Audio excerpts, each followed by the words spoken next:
reliable is touch DNA forensics in the JonBenét Ramsey cold case?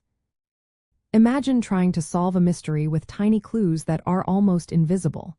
That's what touch DNA is all about. It's genetic material left behind when someone touches an object. Unlike blood or semen, touch DNA is invisible and needs special tools to find. In the JonBenét Ramsey case, touch DNA became a key piece of evidence.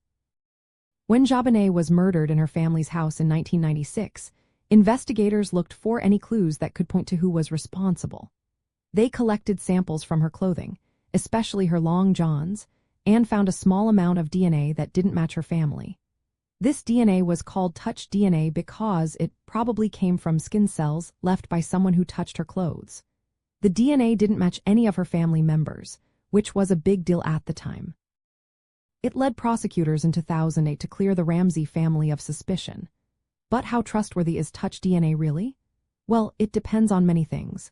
The amount of DNA left can vary a lot from person to person. Some people shed more skin cells than others. The environment also plays a role. Heat, moisture, and time can make DNA degrade or get contaminated. Touch DNA is usually in tiny amounts, so scientists need very sensitive equipment to analyze it. Even then, not every sample gives a clear profile. In the Ramsey case, the DNA from JonBenét's clothing was enough to exclude her family, but it didn't lead to the actual killer. The profile still doesn't match anyone in law enforcement databases. That shows a big limitation of touch DNA. It can rule out suspects but often can't directly identify a perpetrator unless there's a match. From a crime investigation point of view, touch DNA is helpful but not foolproof. It's most useful when combined with other evidence. For example, it can support witness statements or physical clues. But it's not a magic bullet.